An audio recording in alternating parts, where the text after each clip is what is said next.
In this episode of Common SENSimilla, we'll be talking to a baller serial entrepreneur. She's the co-founder of Tokeativity, a global community of active cannabis users and entrepreneurs that believe in cannabis normalization, equity, empowerment of a modern consumption culture.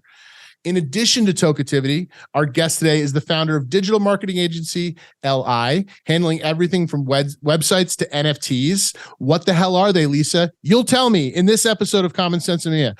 And if that wasn't enough, she's also the CTO of Ask Johnnie, a digital budtender app utilizing AI that's going to destroy us all. With over 25 years experience in digital marketing and strategy, today's guest has curated hundreds and hundreds of educational and socially empowering cannabis-focused events. You go, girl. She's been featured in Rolling Stone, Forbes, Yahoo Finance, Condé Nast Traveler, probably on her mom's fridge, maybe the local paper. Who knows where else? How does she find the time? We will find out. Lisa Snyder, welcome to Common SENSimilla. Thanks for being here.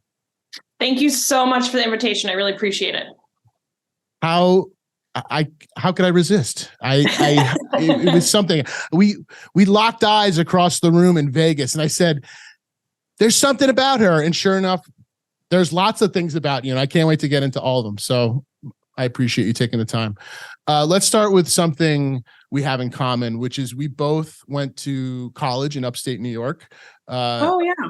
So I have kind of two questions. One is, what were we thinking? Those winters were brutal.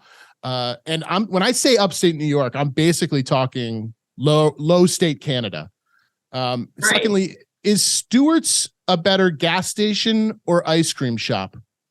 Your thoughts? I'm starting with Stewart's because this was one of my dad's favorite places when he was alive. But I would absolutely say ice cream shop, specifically root beer floats.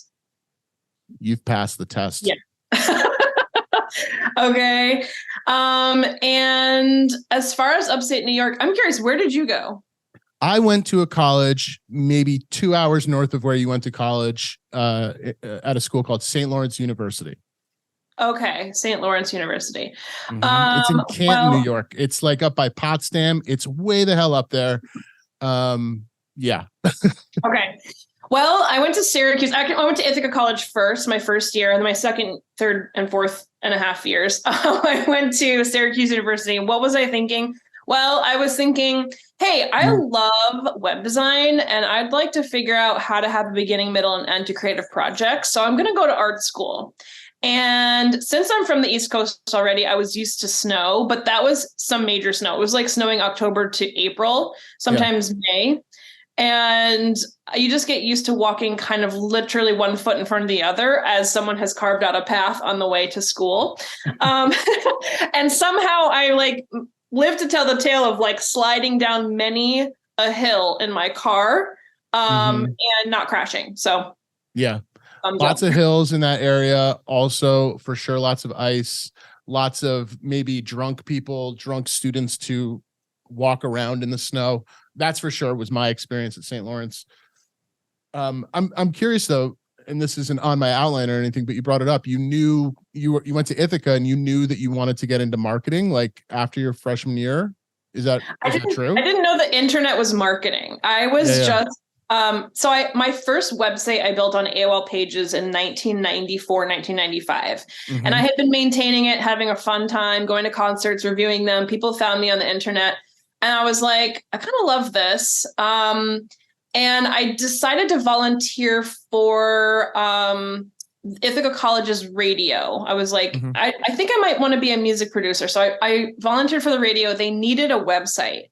And I was like, I don't really know how to get this image from my computer, onto the internet so other people can see it, but I'm going to teach myself. So I sat in my dorm room and I taught myself how to upload images and how to just make stuff move. And I made their first website for Ithaca College's radio. And as I was sitting there, I was like, I don't want to do this for free, but I like doing this enough. I felt aligned. Again, I didn't know it was marketing. I just felt like the internet's not going anytime soon. And I think I could build a career in the internet. So that's crazy on AOL, no less. That's where I started originally. Yep. And I was just talking to Miss Kindness. It's just our mutual connection here. Yeah. She said hi. And I was telling her about that, about how I would. We'll link her episode in the description below. She's great. Yes, she's amazing, amazing powerhouse of a woman. But anyway, so I was just telling her about, that's how I really started, because I had the internet really early on. My dad worked for CBS television, so we always had like the latest technology in our house. And so I definitely started experimenting super early, but I didn't know where it would lead me. I just knew that it would lead me to money. So yeah.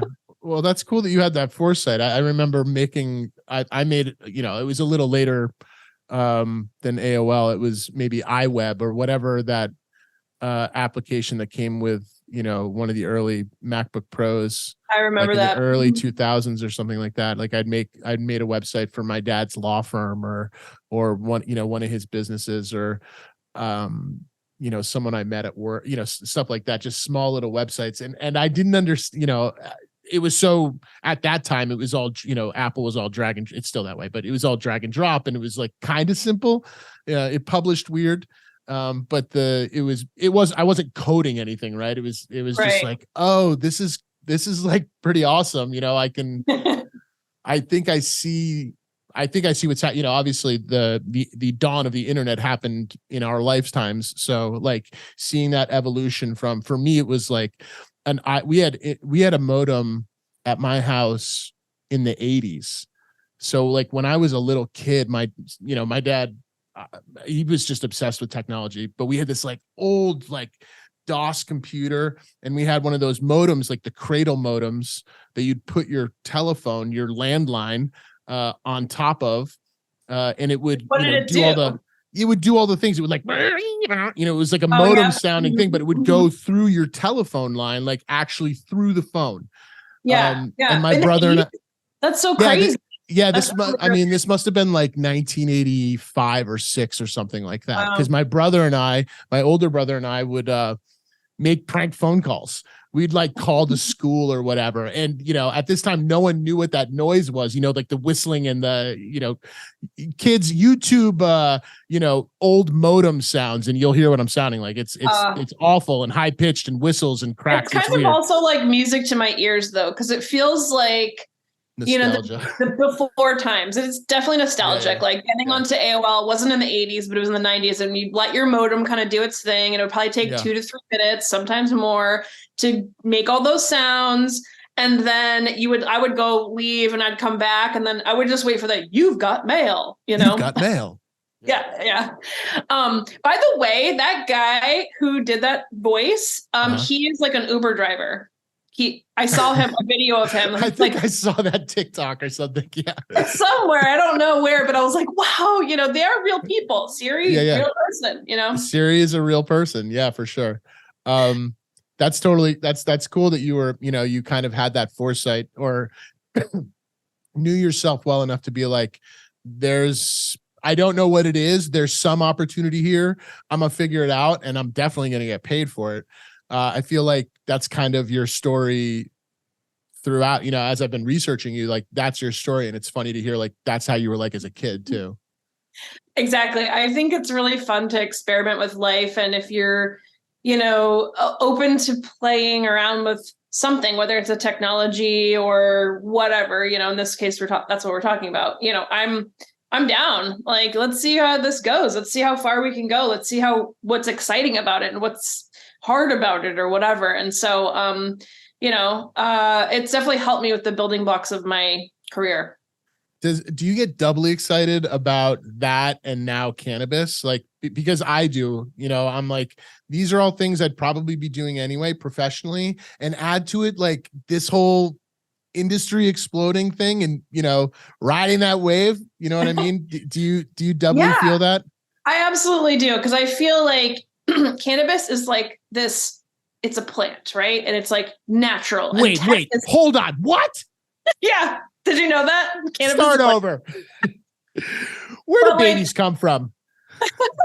No, I'm just kidding. Tell me about cannabis. But technology is like, it feels so opposite. So to pair these two is a really unique opportunity and a really unique situations to educate people, to communicate with people, to get them actually connected to the right things for them, whether it's communities or strains or what have you, like locations for places to buy. So it's just a really good time to make that bridge, which is what you're doing, which is what I'm doing too. Yeah, absolutely. Doubly exciting. It's fun. It's fun to, what they say, and I don't know who they are, but they definitely say it about, not working a day in your life if you love what you do. That's mostly true. I mean, if you're, until you have employees and people who rely on you, but it's mostly fun. You're not working a day in your life. And then now to it, you're helping people sell weed. Yes. I mean, or smoke it. Yeah.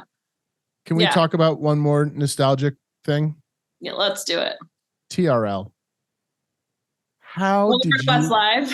Yeah, Total Request Live with Carson Daly. How did you get there? How did you land that gig? I can remember, I must have applied to MTV for every friggin' job that they, from CEO of Viacom all the way down to janitor, whatever. I would apply to every job.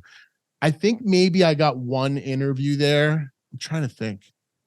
I think I got one interview there, which was surprising. Tell me about that experience. You worked for MTV. I mean, I interned there, just to Let's not. You worked I was working there for free. That's okay. I got $75 a week. That was my food. Across the street from the M&M store. I was. I never went in there though. Well, you're a good human. That's why. So, I mean, I was super bad people going there. I was super lucky because, my dad had been working for CBS since the early 80s. So he had built a lot of relationships. And I have so much gratitude for even my accessibility to technology and being a white woman with a white dad who I'm upon reflection, looking about the privileges that he had as a white person. He's Jewish. He was a Jewish person, and that had a whole different thing. But it's from face value, there was a lot of opportunity there, and he was a very smart person. So anyway, and people loved him. So he, when it was time for me to get an internship in college, because that was a requirement, I was like, can I get an internship at MTV? And he was like, well, I'll connect you with the person. You got to get it yourself. You know what I mean? It wasn't a here you go thing. Sure. You know what I mean? So, luckily I had built a website portfolio in school. Cause otherwise, if I didn't do that, I would have nothing to show. I wouldn't even know that they'd even want to see anything like that. So again, this is just it was all new to me. So I got an interview, with the, this is for the website. So it was mtv.com. And, got an interview there. I showed them my website. They loved it. It was all in Flash and it was all music and moving stuff around and stuff. And then I bonded with the guy about Radiohead because I loved Radiohead at the time and he loved Radiohead. So it was ooh, okay. Who doesn't love Radiohead? I mean, some people don't, but I did. I went to so many of their concerts. Those are the people shopping at the M&M store, by the way. Exactly. Yeah. So I got that gig and it was a summertime gig and I lived on the Lower East Side with my friend Dan. And I had such a cool time because I worked on multiple shows. Mostly I was color correcting images and I was getting the scans from the MTV Beach House and those little, the celebrity things. I'd have to crop them and get them ready for the website. And it was so, so fun. I also...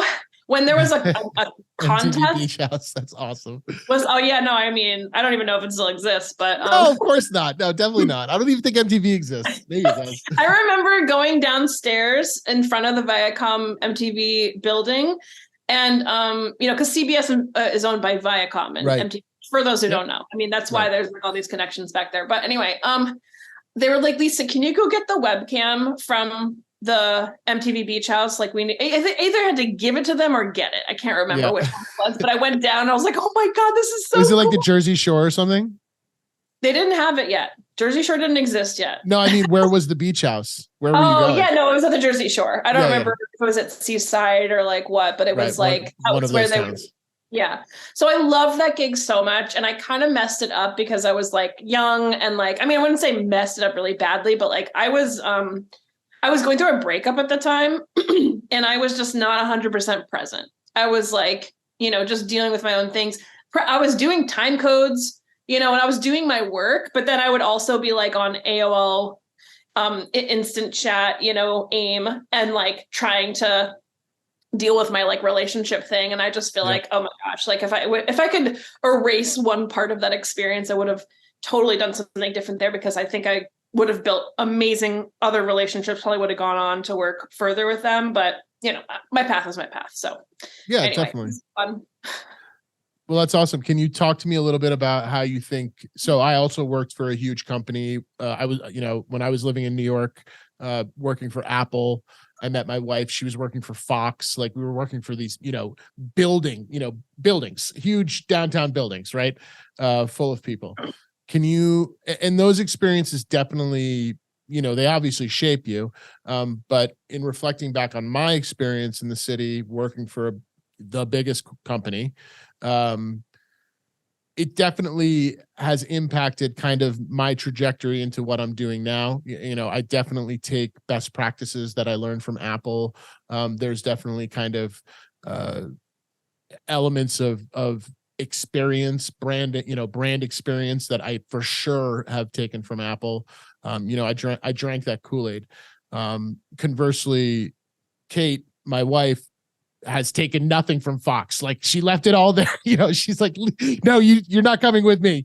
But that's also, evolving into the next chapter. So I'm curious, kind of like, it sounds like you might have wanted to stay at Viacom. So I'm curious, like thinking back on it now, how do you think that your experience at MTV, your experience for this huge corporation, Viacom, shaped you now?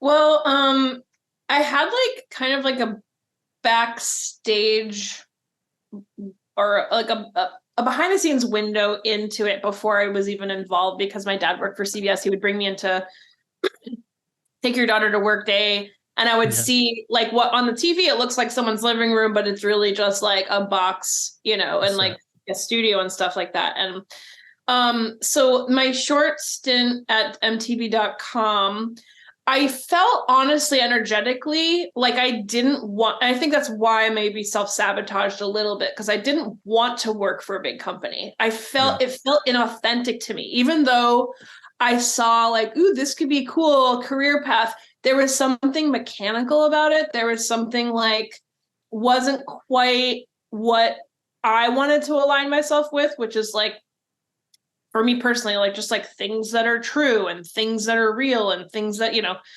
which is funny because it's like working on a show like The Real World. There's not a real thing about it.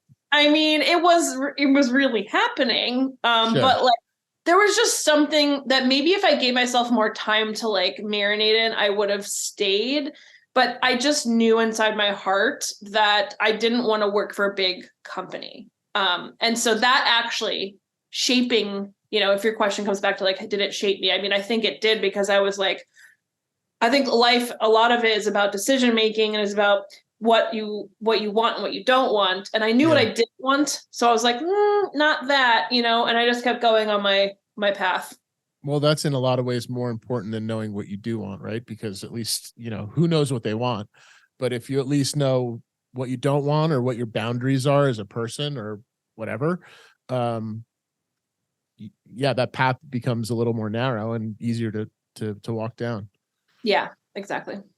So you kind of touched on this a little bit just in what you were saying, and your story is a little bit different. But the entrepreneur's journey, which is something, this is all we talk about on Common SENSimilla, it's generally a pretty wild one.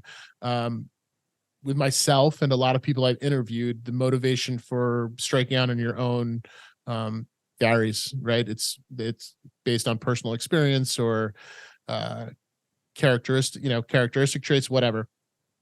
But it's generally the result of something life-changing, just some sort of experience that leads you to know you need to be self-sufficient. I feel like you've already articulated how you knew you were going to be self-sufficient from a pretty early age.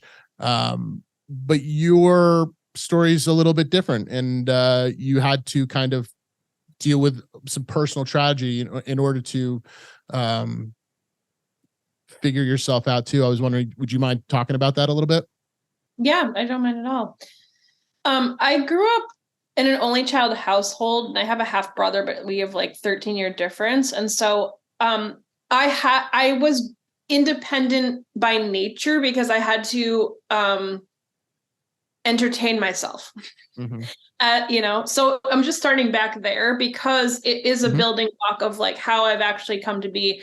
My parents trusted me. I proved myself to be trustworthy, although looking back in time, I was a teenager. I did crazy shit, sure. But like live to tell the tale. So like I've always been an independent person. And honestly, when my dad passed away in 2004, it was the day before my 23rd birthday, and we were just like, I was just getting to know him as me as an adult, right. And so it was just in that in-between stage of this life and really curious about what happens after we die. And so I just went on this journey of like reading so many stories about people who had near-death experiences and, lived to tell the tale. And it really opened up my energy to like doing what I love. I want to do what I love. I don't want to die like thinking and wishing that I did something different. Mm-hmm. And so in between, like right after my dad passed away, I actually took myself on a trip to Amsterdam and did some mushrooms and got some clarity about life, as one does. That. Yeah. And one of those clarity pieces was a very clear message of I need to work for myself. It was just like, boom, you got to do this. You got to leave. I had a job at a woman-owned production company in Manhattan that made training for Apple and Adobe. Mm-hmm. And I was just like, I know this is a job that I'm getting paid a paycheck. And I know that not getting paid a paycheck is a little scary. Yeah. But I'm going to try it. And I left that job with everyone clapping and being super supportive of my journey. Got immediately scared of not having a paycheck. And then I got a consulting job for building out a website for Consulting Magazine for like about 8 months. It was like, okay, this is my like bridge here, know? Yeah. That's amazing. With each stepping stone of like independence, whether it was personal independence, having support of the independence from my parents of like traveling by myself or their trust or whatever, these were all building blocks to build my confidence to feel like I can do anything. And I do think a lot of times you have to have a cheerleader, whether it's your parents or somebody else in your life who's like, you can do it. You need at least one person who's like, clapping for you no matter where you go and no matter what you do. So I think for me, that was my parents up until, their deaths. And my mom did die 5 years later. And I did see her, reflecting on her life and seeing like what regrets she had. And this is one of the things that lots of people say when they die. It's like they do, a lot of them do have regrets. And a lot of them are the things that they didn't do or they didn't say. And I was just like, I'm not going to go like that. I'm going to go out like, with my head held high and like that I did my best. I showed up. I'm going to do what I love. I'm going to get clear about what's not working and I'm just going to keep going. And that has really fed me this whole time. It's incredibly sad, but incredibly beautiful at the same time. I'm sorry that that's the experience that you had to have to help you develop, that spirit, that confidence, like all of that, but you're a better person for it, right?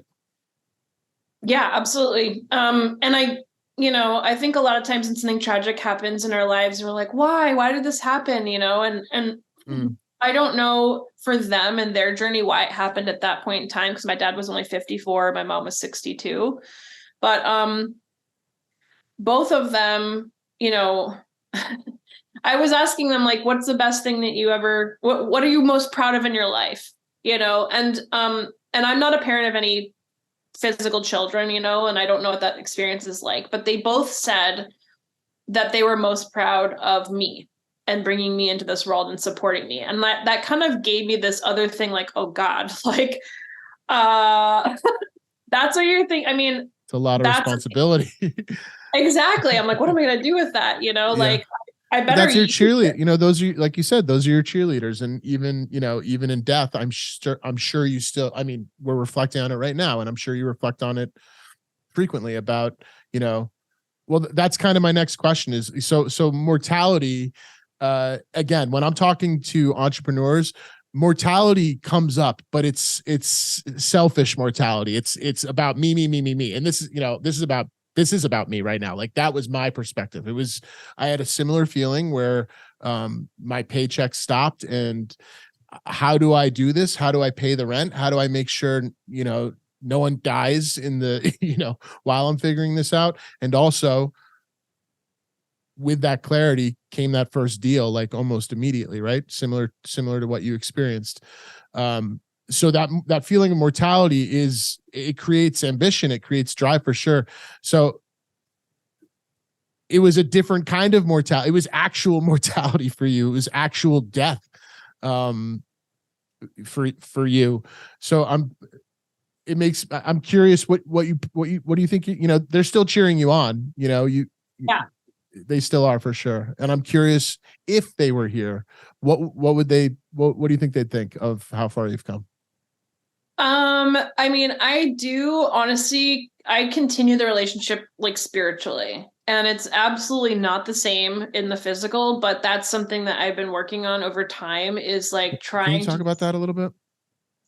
Yeah. You don't have to get too into it. I'm curious about kind of that process for you. Yeah, I mean, it started with dreams, and trying to remember my dreams right after waking up. I think that's like a really cool ritual. If you you can remember your dreams, you write them down, or you tell them to somebody, or you do an audio recording or something. Dreams are really powerful because like they would show up, and I can tell the difference between a dream and a visit, really, because they're actually different. A visit feels like normal everyday life.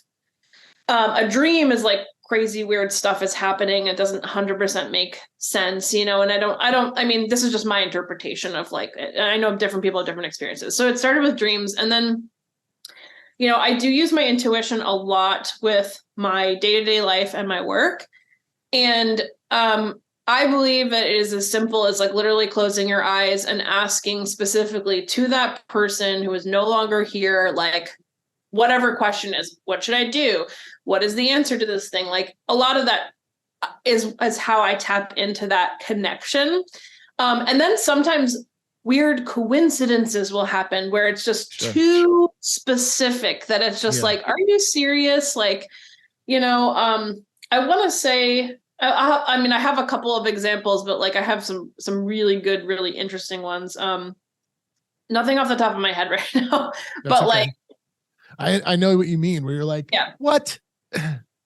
Yeah, you're like, that is too, okay, I guess I'll give you an example. I mean, it has nothing to do with technology or anything like that, but the dog that I have now was found in California on my birthday that looks almost similar. He's like a miniature version of bigger dogs that I've had.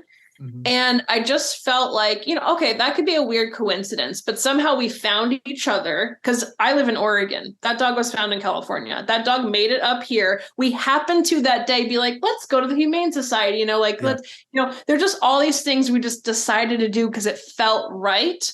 Sure. You know what I mean? And that's how you know you're on the right path, is because it feels good. You're like, oh, I don't know why, but I'm going to do that thing, you know? And like, you know, is it a coincidence I was found on my birthday that he looks like one of my old dogs? I mean, I don't think so, but, you know, to each their own. The weirdest thing is he was wearing your dad's watch. That was strange. Sorry, I couldn't resist. No, that's okay.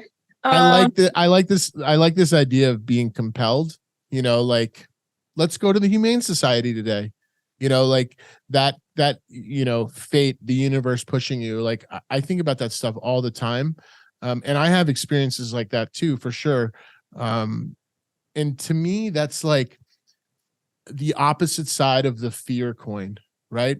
Like, they're both as compelling of emotions. And if you listen to one, right, if and I'm using the word compelled. I'm not sure how to articulate that, but if you wake up with a notion to do a thing and you're just like, you're free flowing, you're just going with it, right? Like that always opens up doors and leads you to experiences like finding this dog. Like I totally understand that. Or meeting a new business contact or, whatever. And then fear can have the same or opposite, impact depending on what you do with it. And can I share something with you? Yeah. This is connected to the it's like where the visits and the like intuition and the messaging and stuff like that, where I kind of next leveled my belief in this. Mm-hmm. I had consumed some psilocybin, which I don't do often. It's just like, it's usually a very conscious decision to do that, but I consumed some psilocybin, and I was going to go to sleep. And before I went to sleep, I felt like my dad was coming to me and it wasn't a visual. It wasn't like, oh, that looks like my dad. It felt like a warm hug that I had not felt since he was there. Now, here's the really important piece. He literally told me, you need to spend more time with your mom because she's not going to be here for very much longer, like verbatim. And I was like, oh, that's really interesting. And so I went home and this is during your mushroom experience. Yes. Okay. Yes. Okay. And so I very much took that seriously. My mom was still alive and I had like a birthday party and I invited her to that birthday party. It was 3 weeks later. She left the birthday party not feeling well. And that weekend she was diagnosed with leukemia. And I was like, oh my God, like this was a visit. This was information. This was a download. This was him telling me this means that he's, changed form, came back to tell me this information. And then it was confirmed not too much longer after. And I've never had a specific dream like that bright before, but I have had other information related dreams. But that one for me was very significant because then when my mom was diagnosed, I had this like, oh my God, I want to be really hopeful. And I'm also scared that the information that I received is like the absolute truth. I mean, and it was. Course. That's wild. Yeah. That's not happened to me during a mushroom experience. I think that we're all a little psychic. And it depends. I agree with you there. I think that there's for sure, I am definitely a proponent of energy and, the vibrations that energy, puts out there. And I think that's kind of related to what you're, that's just being conscious and just paying attention. The real kind of skill is what you do with that information, because it's not like it's flowing to you 24/7, right? It comes to you, but you have to be paying attention to it. And then you have to like have the recall to be like, oh my God, like, why is this, what is this deja vu? What is this thing I'm feeling? And I think the more kind of evolve from it. Yeah. The more connected we are to ourselves, the more we can receive that information or to discern it from like, is this a thought or is this like information? And that's like an ongoing experiment that I'm playing around with because I do think we all get a lot of information. In fact, like, I feel like the universe is constantly speaking to us and whether or not we want to listen, right? We have these like resounding yeses in our body. We have these like no feelings. There's like amazing things that people are creating every day. Music is something that like all of a sudden someone's like, oh, I hear it in my head. You know what I mean? It's like, it's the relationship with creative energy that if we tap into, we can kind of have like just a better, more enjoyable experience here on Earth. I think we sometimes misinterpret that stuff too. And that's kind of what I'm talking about with the fear thing. Like if I listen to, we'll use Eckhart Tolle terms. If I listen to my pain body, if I listen to that voice in my head, I wouldn't be talking to you. I wouldn't be in this office. I wouldn't have started Cannaplanners. Who knows where I'd be, but I wouldn't be doing anything. I wouldn't go to trade shows. I wouldn't, be doing any of this because my pain body, my voice is saying that I'm not good enough. I'm not smart enough. I'm, it's too much work. Like it's easier just to stay home and, watch TV or whatever. Right. And if you listen to that voice because it's loud and it's like always there and it's fucking annoying you always, like it's easy to be like, oh, like that's my brain telling me. But that's not your real brain telling you that. Your real brain lives down here, right? So you have to like quiet that and listen to what this brain's saying. Mine's usually saying pizza, but you know, if this is saying like, don't go to that networking event, you know, and this is like, but they have pizza, like go to that networking event and you're going to meet people and you're going to evolve as a human, or you're just going to stay at home and watch TV and be sad and not evolve at all. There's definitely like, there's a feeling inside that comes from a different place than like the mind or like the pain body or the thoughts. Cause we are not our thoughts and we are not our emotions. We're like, you know, the human experiencing them and whether or not, and being the watcher of those things. And, the more we can tap into that, whatever, you know, whoever you are out there, you know, the more enjoyment and pleasure you're going to have in this life, and the faster you're going to get to the places you want to be, because you're going to hear the messages and you're not going to focus on fear as the main thing. You're going to listen to your intuition. Right. Yeah, I totally agree with you.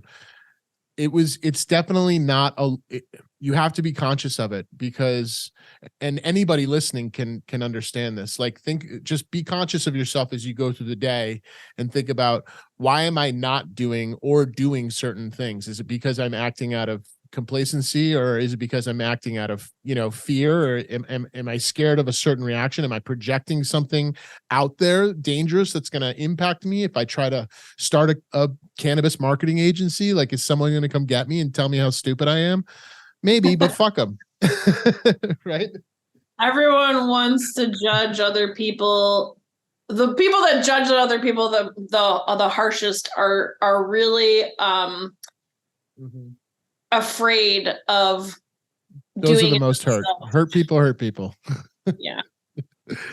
Well, let me ask you this, and if I'm being too blunt, I apologize, but like, so I don't imagine that you're human, you're still living, so you have anxieties, you still have these fears, but being younger in your life, dealing with something like the deaths of both of your parents in such a small amount of time, like how much closer to earth does that bring you in terms of kind of what we're talking about now? Can you rationalize some of the, like that fear? You're like, if you want to make a move and they're like, oh, but you're my parents or whatever, like, does that push you forward quicker because you're like, I just dealt with this crazy fucking thing, like I can make this move without fear?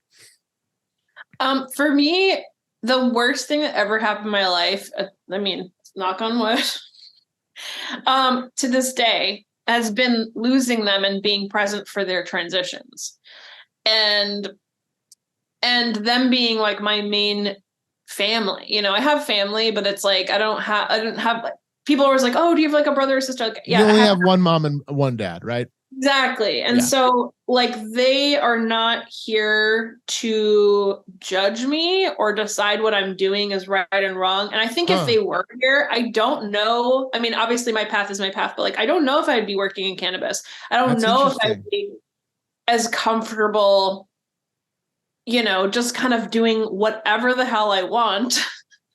They're still human. You think they'd probably be judging me a little bit. Yeah, I think they would be. That's the realest shit I've ever heard. Yeah, of course they would be. They're your parents. Yeah, I mean, but I think they would be really proud. I think they are really proud, coming back to like, if they were here, I'm like, and then they aren't actually there. They are proud. They help me all the time. Like they help me all the time. And, you know, and I need their help. We don't always have all the answers, you know, and especially when you're like pioneering a space like cannabis or doing things for the first time, we do not have all the answers. So I'm often like, what do you think I should do? You know, and I usually get some kind of feedback that feels like, well, you could try this, you know what I mean? And I'm like, that's interesting, you know? And your mom's in the back saying, and it wouldn't kill you to make your bed every so often too. Actually, it's more about the hair. It's like, is my hair combed, or whatever, or do I quote unquote look like a ragamuffin? That's what she used to call me if I didn't comb my hair. That's hilarious. Yeah. Do we have the same mom? I don't know. No. Is her name Joanne? No, it's not, but they might have gone to the same school of mothering. Okay. So let's take it to actually starting your own businesses. So at what point, so you're at Viacom, you know you're not going to go back. You're working for this, all female marketing agency, production company, whatever. When's the opportunity where you're like, I got this? Well, I came back from Amsterdam after getting that information about like, ooh, you should get it on your own. But I was like, I didn't know when it was like jump rope, like when do I jump out of this? And there was no question what that meant, right? Like going out on your own, you knew that meant I'm going to be doing marketing or video, or whatever it is I'm doing. I'm just going to do it for myself. I'm going to do it. And so I forgot about this. I went to this thing. I think it still exists. It's called Acting Success Now. I wasn't trying to be an actor, but there was an artist friend of mine invited me to go to this. And it's basically like a lot of this, like, Eckhart Tolle, get out of your own way. A lot of actors, they need to like work on themselves in order to feel comfortable, like being super vulnerable in front of people. And so I was like, I noticed in the room, I was like, I wonder how many actors have websites. So I asked the people who are running the workshop, I said, can I get up there and just ask everybody like who has a website or who doesn't have a website? Actually, who doesn't have a website? And they said, sure. The night before, I like whipped up my website like very quickly because I was like, I need something. And so I got up there and I said, how many people in here do not have a website? And like 80% of them were like, and I was like, come talk to me afterwards. And I was like, this is my entry point into actually being able to sustain my web design business, because I know that I'm going to be able to make like these very similar but personally different websites for actors. They're 5 pages. They have the same things and the same needs. So I'm going to do this. And that's actually how I kicked off LI Design. That's amazing. So like your customer persona, you didn't have to kind of figure that out. They were right in front of you. They were. And of that 80%, how many of them got a website from you? I would say probably about like 20 or 30% of those people. That's awesome. What a great place to start.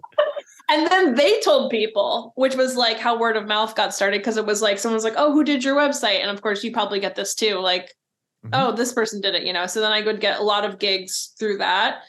And I also got a lot of gigs through a health counselor school. So when they graduated, they would like recommend working with me. And that was really helpful too. That's beautiful. That's how you grow your business in the beginning, and not in the beginning. The entire time you grow your business by giving good customer service, being awesome at what you do, and, maybe getting a referral, but also asking for them. They're out there. Everybody's got to do something, and you can help them do it.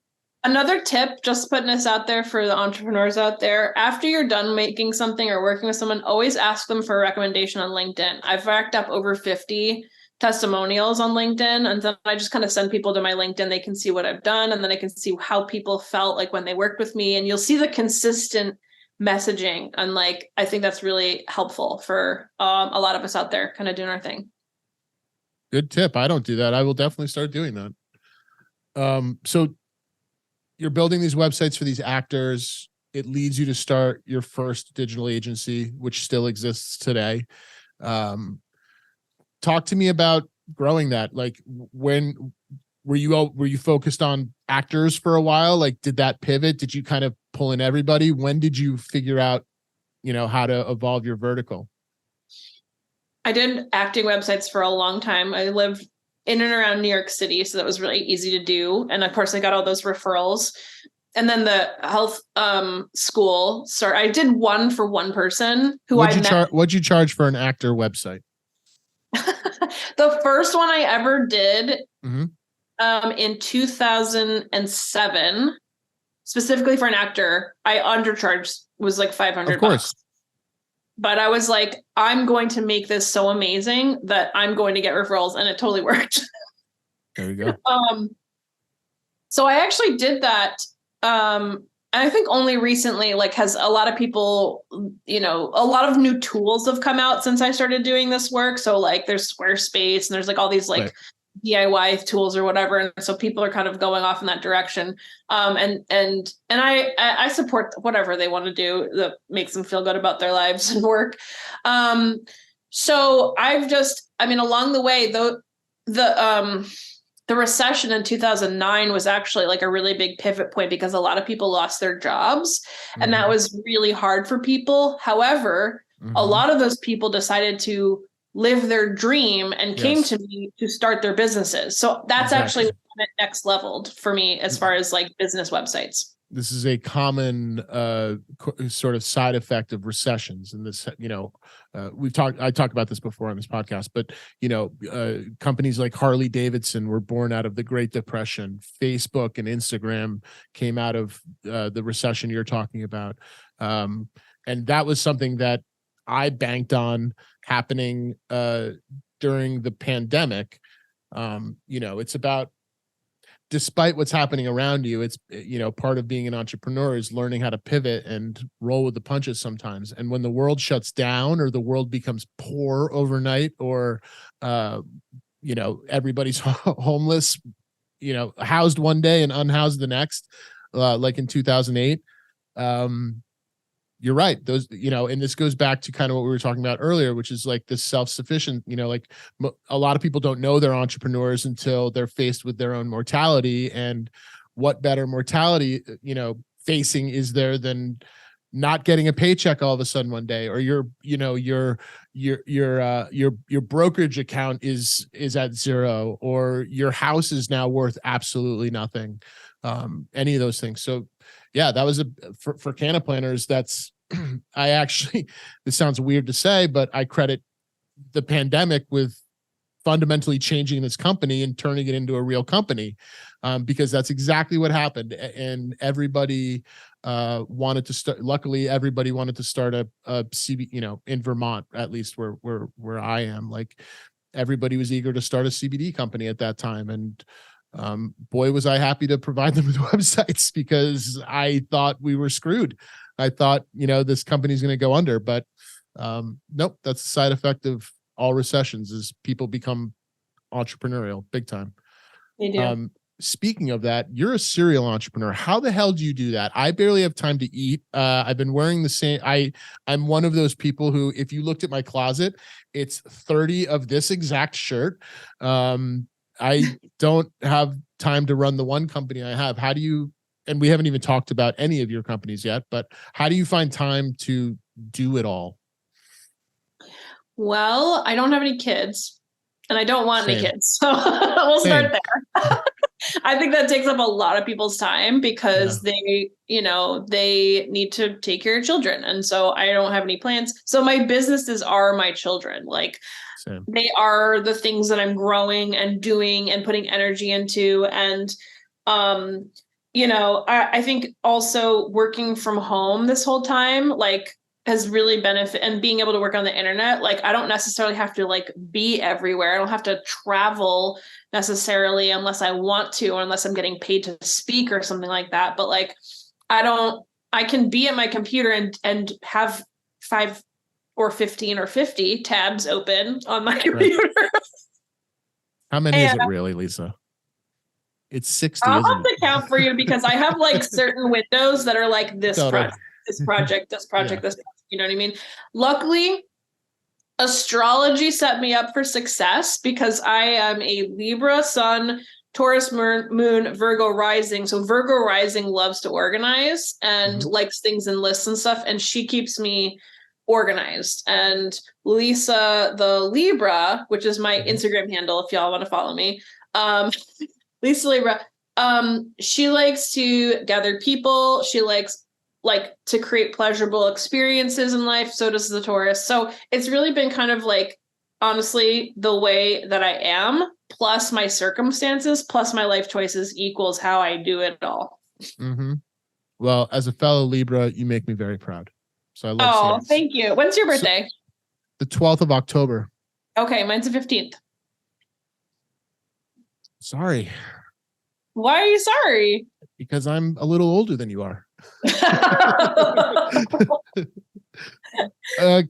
Let's talk about weed a little bit and Tokeativity. So I'm curious where cannabis came into the scene for you and how, I bring this up often, but one of the first episodes I did was with one of my clients who's a local glass shop owner here in Burlington, Vermont, who said something to me at the time was just to me seemed so profound, but I've regurgitated it so many times that it's actually part of my being now, which is, he said, you don't do what you love, you do what you're good at, and if you're lucky, you can incorporate what you love. And I always thought that was such a profound way, because everybody says, do what you love, do what you love. But if everybody did what they love, we'd probably all be unemployed. You and I are lucky because we're doing what we're good at and incorporating what we love. When did your love for cannabis come in, and how did you begin to incorporate it into your professionalness? Well, it's interesting. I don't know if there's like this moment in time when I started to like love cannabis. Like, I think that there's a lot of people have stories of like, they had like a physical issue, and then when they started consuming cannabis, they became, they healed themselves or whatnot. Mm-hmm. I started consuming when I was 14, but I wasn't like this ongoing consumer. Mm-hmm. Really until I came to Oregon. Honestly, I'm from New Jersey, and my wife and I moved here in 2013. And cannabis was something adult use was something that we voted for in 2014. So I'd only been here for about a year, and I was like, I can't believe I'm like voting for this. This is so cool to like fill in this bubble right now. And then it became, law. I mean, they had to figure out the laws and stuff like that, but it opened up my creative energy to figure out like, how do I participate in this? I thought originally like I was going to enter it like I did everything else, which was through websites, and I'll be making websites for people and whatnot. So I started going to, I'll back up for a second, because I didn't go to networking events first. I was just like, I feel like I'm going to do something here. I don't really know what, right? Because I was like, it's kind of similar to my dorm room story of like, I like doing this internet thing and I don't know where this is going to go. It was similar. It was like that similar messaging. So, January 2015, I invited friends over for dinner and Tokeativity. I didn't really know, like, I just made up a word. I was like, I don't know, come over for dinner, toking, creativity, like we made vision boards, which is now a tradition we do every single year. And while I was doing that, I was like getting stoned, creating things. I was like, I want other people to experience this. I really would love to do that. I don't know how, but I want that. And so as a web nerd, which has really helped me out in my creative, like entrepreneurial spirit, is like, I got the domain name and I secured all the social media handles. I was like, don't know what, parking it, putting it in the digital garage, And then I started going to networking events, and kind of getting a sense for like, who should I talk to? Where should I go? You know what I mean? Just using my intuition.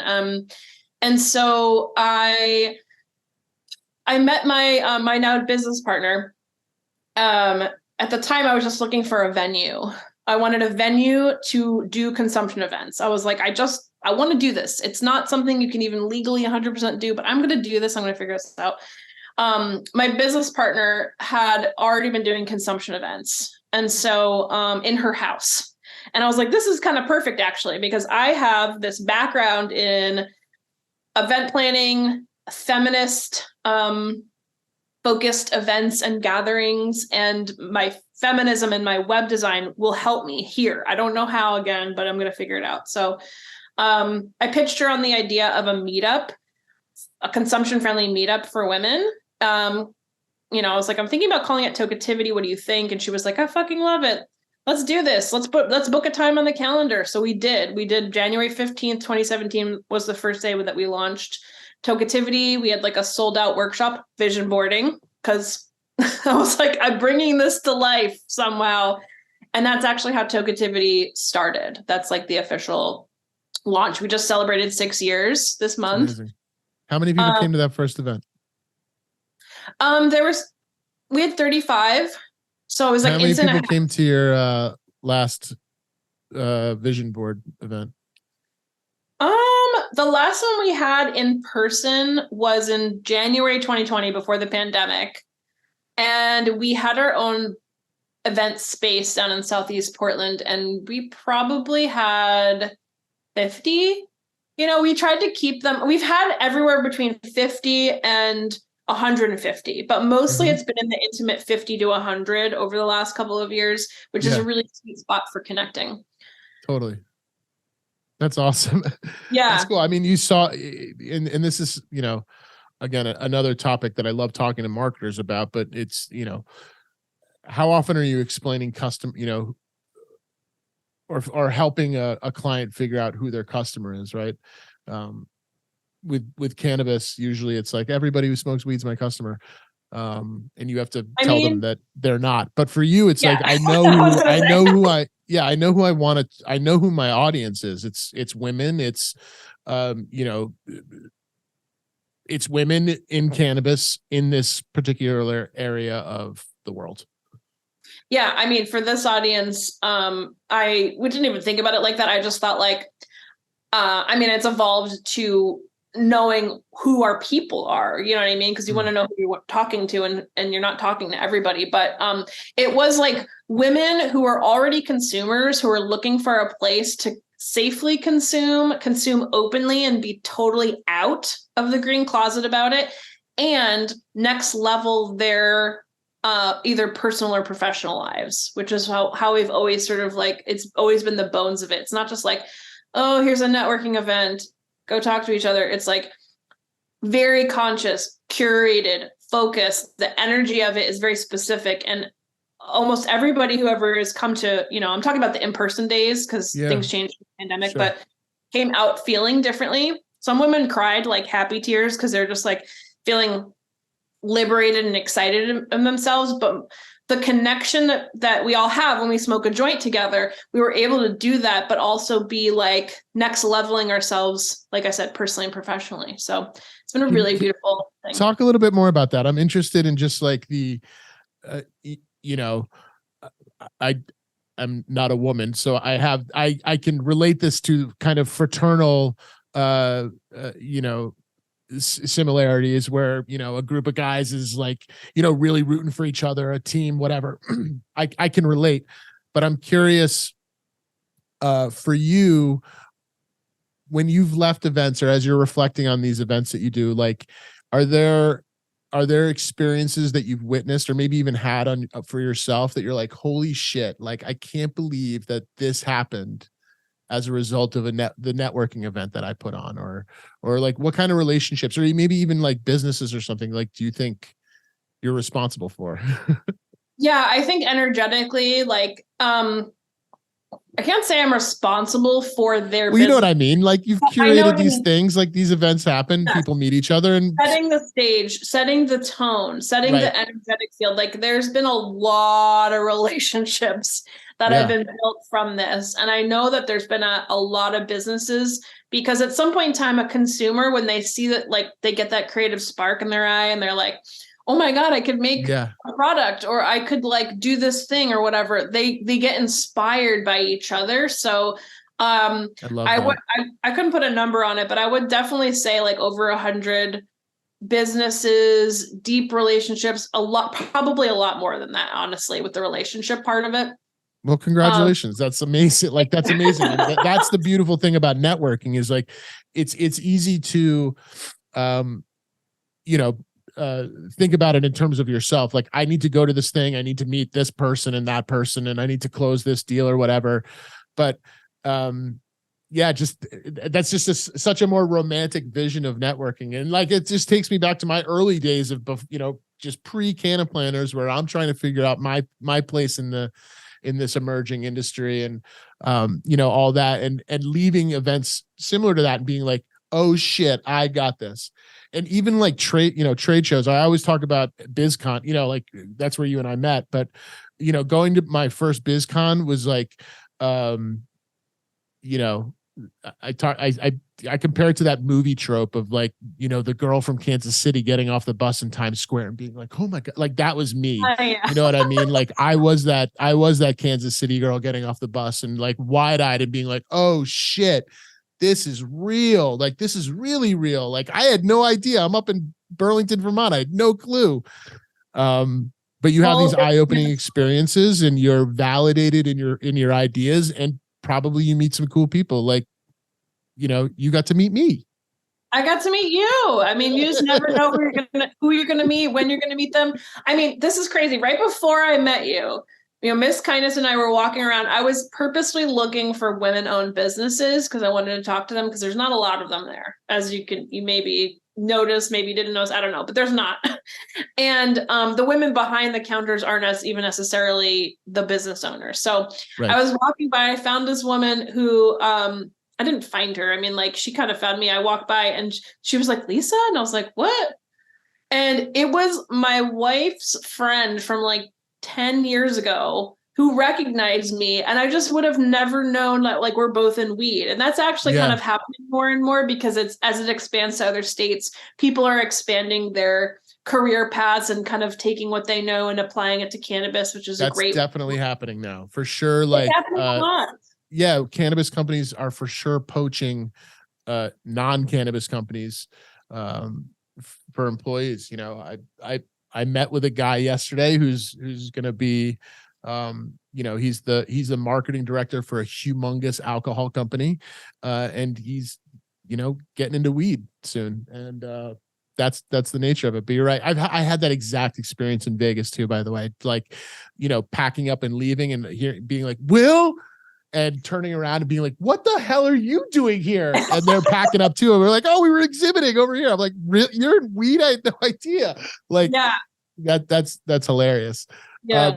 Let's go back to this being serial in what you do. And I'm curious, kind of, is it important to build businesses that complement each other, or do you even think about it like that? I've started to be thinking about it more like that. I mean, I think because it's just, the internet isn't going away, you know, it's been very easy to continue to rely on LI Digital and like the work that I'm doing there with, you know, websites and SEO and NFTs and whatever else, project management stuff. But those skills and those relationships can very easily, you know, if they're cannabis related, weave into like Tokeativity world. And there's a lot of relationships that I've built in Tokeativity, a lot of trust that I've built over the years, where people are like, hey, I need a website, has nothing to do with weed, but like, can you help me out? You know, sure. Or maybe it does have something to do with weed. You know, I'm doing either one of those things, but I think I mean, you're going to help yourself out long term if your things work together or they can support one another. You know what I mean? And I think for a very long time, I've like really tried to keep them before the pandemic, keep them separate. Yeah. You know, because I just like separate buckets and like just not thinking about crossover. You know what I mean? But and I think boundaries are really, really important. You know, because then it just becomes one big blob. But But yeah, to answer your question, I think it's really helpful to, you know, to have things that work together. Since you're not Beeple and you're not Gary V, you're not my drunk friend at my house talking at me about what an NFT is.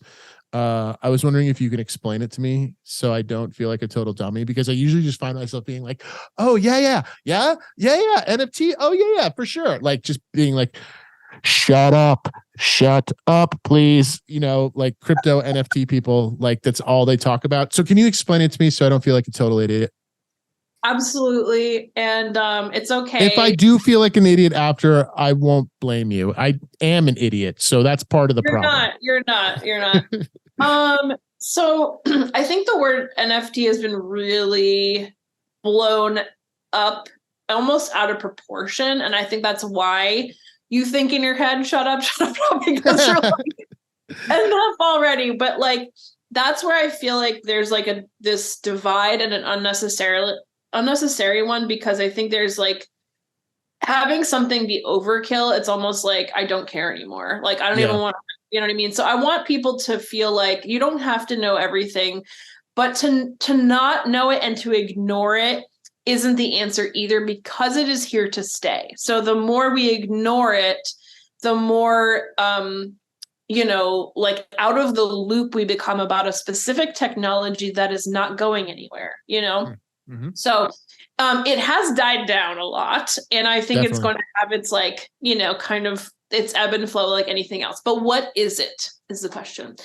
In my opinion, it is a digital tool. It's like a digital file. And sometimes it's very specific, like there's only one of them. And sometimes there's many of them. So for example, and I've heard people use this as an example, there's only one Mona Lisa in the entire world that was ever made. And that Mona Lisa is in the Louvre in France and in Paris, and that's where it lives. And it is officially the Mona Lisa because we're trusting the museum to know what the hell they're talking about, right? Yep. And we know that it's there. If I took a picture of the Mona Lisa, I can say I have the Mona Lisa, but is it the Mona Lisa? No, it's not. It's a replica of it. And so with the blockchain, I remember thinking when people were throwing this word around again, I was like, la, la, la, la, la. Yeah. So tell me about the blockchain. Yeah. But then again, I was like, I'm hearing it so much. This is actually not helping me to not learn about it. So sure. The blockchain, for those who don't know, is basically like I want to say like a thing on the internet, because it kind of is. It's a roster of transactions that you can see. So it's about transparency. So like when people send things, like they send digital currency out there into the world, they buy things, it lives somewhere. Where it lives, there's a lot of places that you can find it based on what tools you're using and whatnot. But when we do bank account transactions, you can't see those transactions. They're private. If I sent you money, it's private. Venmo is a little bit more public, so there's like more, I don't think Venmo it's not necessarily a blockchain, but kind of similar idea. When someone has a public Venmo, it's like very similar to blockchain. So back to NFTs, it can be a specific asset, like a picture of something, a piece of art. They're turning into more things. Like you mentioned Gary Vee, and I know that he has artwork that also gives you access to VCon, which is like an event, so they can be, and they're becoming digital membership tools. Not every single NFT has anything attached to it, but a lot of people are like, this isn't really valuable unless somebody super famous made it and it got sold for 69 million, like Beeple. And he wasn't famous before. He just, that whole transaction made him famous. But, the company Thrice that I've been working with, I was their NFT artist, their lead NFT artist. And I made all these pieces of art that they then put together, and they're now out there on a platform called OpenSea. If you Google thrice.io or look on OpenSea, which is like kind of like the eBay for NFTs, you'll see that. And so they're doing a membership platform. So when you buy an NFT, you're going to be able to get access to discounts on CBD products or whatever they decide is going to be their perks. That's still in the works. So every company and every person that ever makes something like this, there's all kinds of different reasons why people do it. Some people do it for fun. A lot of people were doing it and still do it for money-making purposes. And some people are building their businesses off of it. Some people use it as marketing tools. It's like really, it's the beginning of the internet where we're all like, www, right. What is this thing? Like, exactly. And we're all kind of still there. And there's definitely some more people who are like, this is my daily life. Web3 is my life. I'm going to live this, and I'm still learning as I go. I just was like, if I was reading that 12-year-olds were making millions of dollars with NFTs, and I was like, okay, I got to learn more about this because like I'm, I don't know what's going to happen in my life, but hey, again, with the experimenting, I'm just going to like put it out there and see what happens. And I will say with like NFT projects specifically, when you have more than one and you're trying to market it, it does take a lot of energy dollars to market these things, to get them to the hands of people who care about it. Yep. Yeah. So, I mean, was that helpful a little bit? Yes, definitely. Okay. And you kind of touched upon it, but I'm curious your input on how this can be, how NFTs are, why or how NFTs are important to the cannabis space.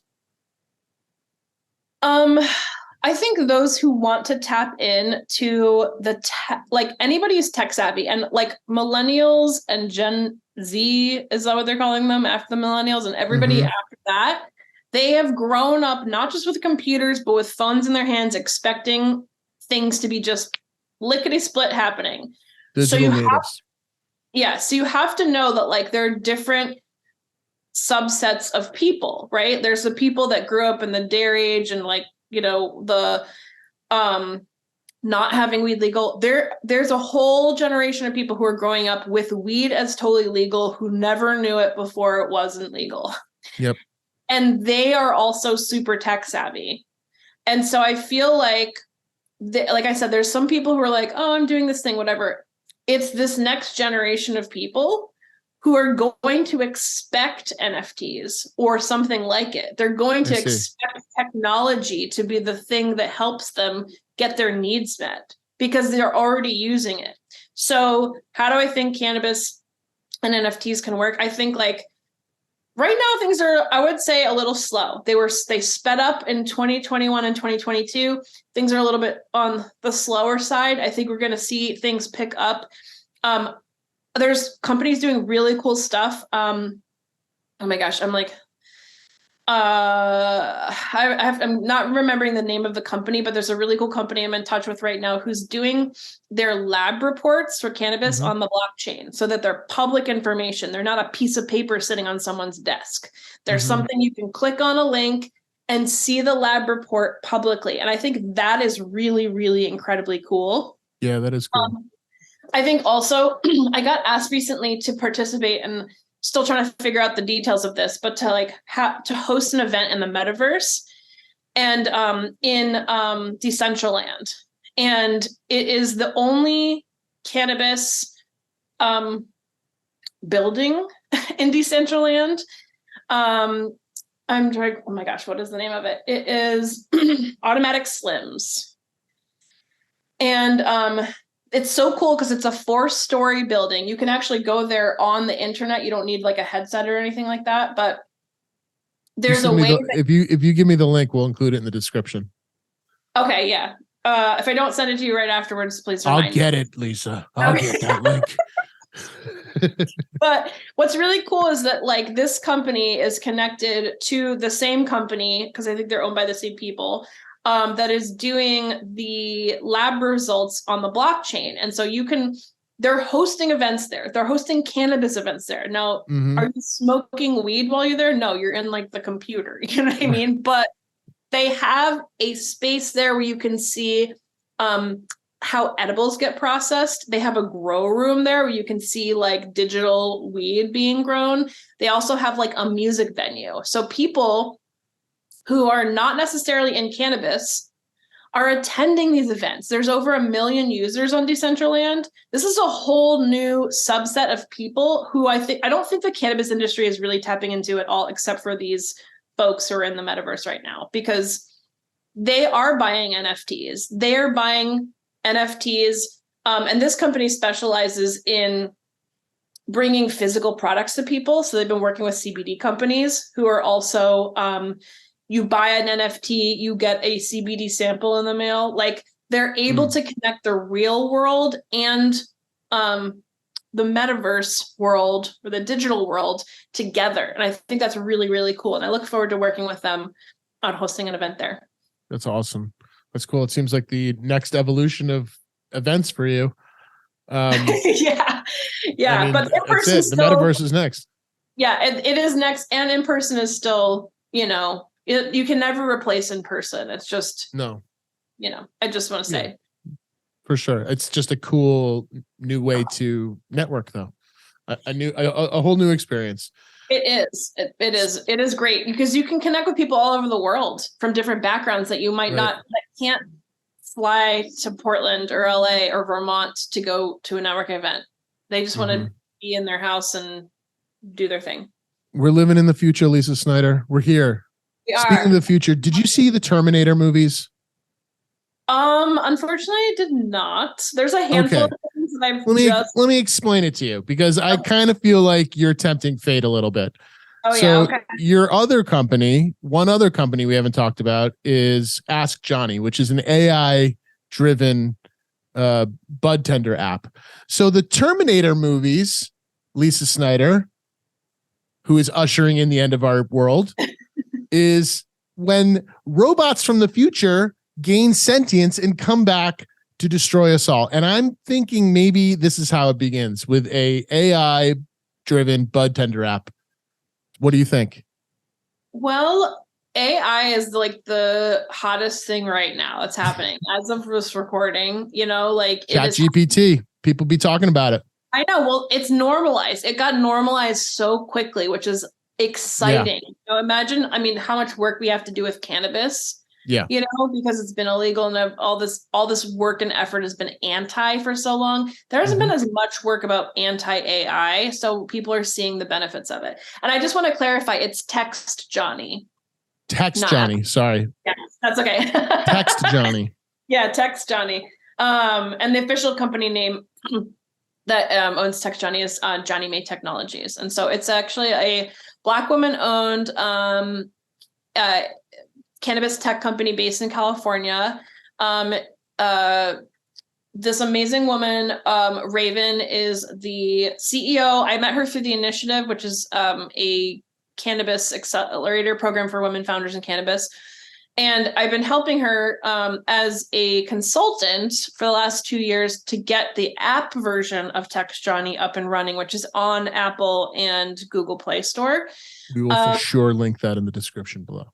Yes. So that's just a little backstory, but I think that, is it a little scary that AI can take over the job of a writer, or other kind of production work? I think for some people it is, and they need to kind of wake up to that, because you can either use the tool or, again, ignore it, pretend it doesn't exist, and then watch your profession kind of fade away. You have to adopt with technology. You have to, you don't have to live your life, but if you want to stay relevant, do it. Right. You have to pivot. You have to always be pivoting and always be evolving. Exactly. So what's happening now with the rise of cannabis and the legalization in all these different states is a lot of products are coming on the market. And it's very exciting, but it's immediately confusing and overwhelming for consumers. Of course. So how do we help ourselves figure out what kind of products are best for us? Well, normally we just walk into a dispensary and ask a bud tender who maybe they're educated about all the products and everything that does. And maybe that's true, but a lot of times it's not. And there's that's an issue here in the industry, and there's no standard, for you got to go to this school or learn these things. So you're trusting the person on the other side of the counter. A lot of times those people are getting pressured by their own dispensary owners or brands to push things. So they might be pushing something or not listening to somebody and just trying to sell the highest priced thing because they want to, make money for the dispensary. There's just all these different things that are kind of rolling around for people's experiences. So how do we help ourselves, back to consumers, as consumers, to figure out what is going to be best for me today? Because I'm in a great mood and I want to party with my friends and I'm want an uplifting experience. Or maybe I'm going to go down internally and do some writing work and maybe I don't need something that's as buzzy. How are we going to know that? You know what I mean? That's the biggest issue. We can't just, you can do this and be experimenting forever, but just go buy whatever's cheap and then it's just a different experience. So Text Johnnie is, this amazing AI bud tender experience, which we are, have developed and are continuing to develop further, that can help you tap into that current mood and what strain or product might be working the best. It also pairs you with music, which is really fun. It's listen to this and you should smoke this, or listen to this and also you should consume this. And, right now there's like a definite focus in California, and we just partnered with a delivery partner. So now it's not just about recommendations, it's about actually getting that weed delivered directly to your door. Cool. So are you integrating it into other apps, or is it just? Yeah, well, I mean, creating some partnerships, because we can't be in all places across the entire state. Yeah, so partnerships where they have, their locations with all of the cannabis that's like there physically, and then they can get matched up with what kind of weed they want and order it directly through the service. That is coming very, very soon, the ordering process. I love it. Moving and shaking, Lisa Snyder. One last question before we go. I know they're all your children. You mentioned that. Is there one project that you've got going on, one business that you've got going on that just is extra exciting for you right now? Well, yes. I haven't really done too much mentioning of it because it's still in the works, but I'm actually working on a book right now. And that's the most exciting thing to me. I can't say too much about it other than to follow me to stay in touch with it. But it is related to all these things that we talked about. It really does connect the spirituality, the cannabis, the entrepreneurial life, and also being a woman. And I'm really, really excited about that. It's been juicing me up every day. And speaking of vision boards, I just finished mine. I left it for not last, but there's this last piece I wanted, which was the cover of the book, which I physically made, printed out, and then put it on the vision board. Because I'm just this year I'm making this happen, and it is really giving me the most life. Congratulations! We can't wait to read it. Thank you. I'm so excited. We'll keep everybody listening up to date on all that as it keeps coming out. But for sure, we will. Why don't you tell everybody where they can learn more about you so that they can follow you? Follow your various companies, learn about this book you're writing. Where can they find you? You can find me on Instagram, Lisa Libra. I opened up my account, so it's public now. It was private for a while. Tokeativity on all the platforms, Instagram, TikTok, etc., on the web, and then LI Digital on all the platforms as well. Those will all be linked below in the description. Lisa Snyder, you've been an incredible guest. Your story is amazing. It's incredibly touching. And it's, without being too mushy, very inspiring. It's awesome to hear motivations, the roots of motivations that come from other things than other than being financially driven or whatever. Sometimes life happens to us. And sometimes if we're paying attention, life can have an amazing impact on us. So I appreciate you sharing that story with us. It's awesome. This has been another episode of Common SENSimilla. I have been your host, Will Reed. Thank you for taking the time to listen to us. Hit the like, hit subscribe, do all the things, share, call your mom, do all the stuff. Tell her you love her. Call your dad. Tell him you love him. We'll see you next time. Thank you so much.